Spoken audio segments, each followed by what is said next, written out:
Salut les amis, salut tout le monde et bienvenue sur notre chaîne YouTube. Ici vous avez l'actualité africaine et mondiale en temps réel.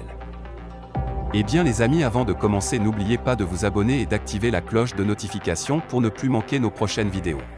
Nous tenons à rappeler que les images utilisées sont à titre illustratoire. Nous vous invitons à rester poli dans l'espace commentaire sous peine de voir votre commentaire tout simplement supprimé. Sur ce, on peut commencer.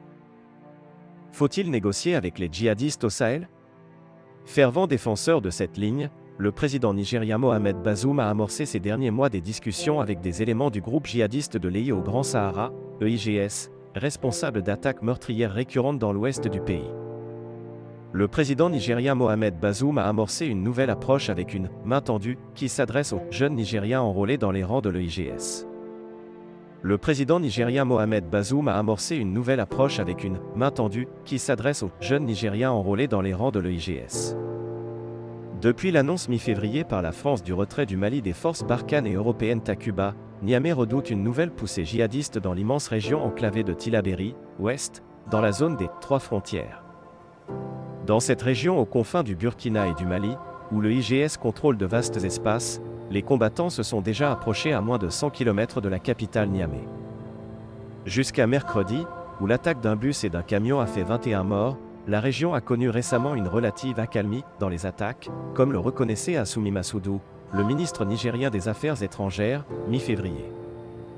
Le président nigérien Mohamed Bazoum a amorcé une nouvelle approche, il y a 3 mois, avec une « main tendue » qui s'adresse aux jeunes Nigériens enrôlés dans les rangs de l'EIGS, affirme une source à la présidence. Selon les rapports de plusieurs ONG, l'État islamique recrute au sein de la jeunesse nigérienne, en particulier chez les fils de pasteurs appauvris par les sécheresses récurrentes, l'expansion des terres agricoles et les razzias de bétail opérées par les groupes armés. Émissaire. Fin février, M. Bazoum avait annoncé avoir amorcé des discussions avec les djihadistes dans le cadre de la recherche de la paix. Dans les 3 derniers mois, selon un conseiller du président, le chef de l'État a libéré 7 terroristes détenus au Niger et il les a même reçus au palais présidentiel.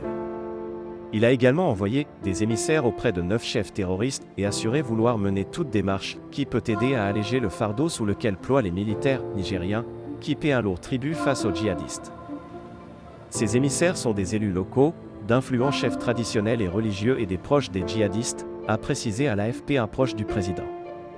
Si certains, comme Souley Oumarou, de l'ONG Forum pour une citoyenneté responsable, FCR, qualifient la libération de « terroristes » des « erreurs monumentales », l'initiative est plutôt saluée sur le terrain. De tout temps, nous avons dit qu'il faut discuter avec les compatriotes qui sont dans le IGS ou Al-Qaïda, voir ceux qu'on peut récupérer, soutient Boubacar Diallo, le président du Conseil des éleveurs du Nord Tillabéri.